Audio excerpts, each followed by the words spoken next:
So మొత్తంగా ఏమవుతుంది అంటే యువతకి ప్రస్తుతానికి రాష్ట్రంలో ఉన్న ఉద్యోగాలు ఏంటి, యువత పరిస్థితి ఏంటి, భవిష్యత్తు ఏంటి, దేని ద్వారా ఎవరు లబ్ధి పొందుతున్నారు, ఎవరు నష్టపోతున్నారు, ఇలాంటివి కదా ప్రొజెక్ట్ చేయాల్సింది. ఇలాంటివి తెలిసిన నాడు ఖచ్చితంగా అధికారంలో ఉన్నవాళ్ళు సరి చేసుకునే అవకాశం ఉంటుంది. కనీసం తప్పుని చెవులో అన్నా చెప్పగలిగేలా ఉండాలి. చెవులో అన్నా చెబుతున్నారో లేదో అర్థం కాదు. చెవులో అయినా చెబితే వాళ్ళకి జరుగుతున్న తప్పు, ప్రజలకు జరుగుతున్న నష్టాలు అప్పుడు అధికారంలో ఉన్న పార్టీలు సరి చేసుకునే అవకాశాలు ఉంటాయి. కాబట్టి అధికారంలో ఉన్న పార్టీలు కూడా ఎంత అభిమానం ఉన్నా సరే ఆ పత్రికల మీద ఆ అభిమానాన్ని ఇంకా ఏ రూపంలో అయినా చూయించుకోవచ్చు. కానీ తప్పు చేసిన నాడు చెప్పమని చెప్పాలి.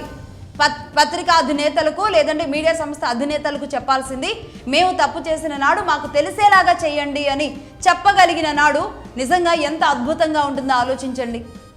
రైట్, ఇది.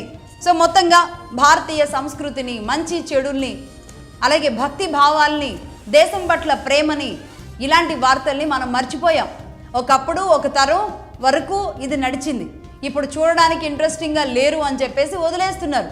ఎందుకంటే అగ్రికల్చర్ గురించి నేను ఇంతకుముందు చెప్పిన అగ్రికల్చర్ గురించి చెప్తే వినరు, ఆర్థికం గురించి చెబితే వినరు, సమస్యల గురించి చెబితే వినరు. అదే ఇంకేదైనా సినిమాలకు సంబంధించో ఇంకేదైనా పనికిమాలిన వ్యవహారాల గురించో ప్రైవేట్ వ్యవహారాల గురించో చెబితే మాత్రం ప్రజలు కూడా అలాగే ఉన్నారు అనిపిస్తుంది. ప్రజలకు తగ్గట్టుగా ఈరోజు పత్రికలు తగ్గట్టుగా రాజకీయ నాయకులు మొత్తం ఇదే చట్రంలో అందరూ పడి తిరుగుతున్నాం. జరుగుతున్న పరిస్థితి ఇది. రైట్.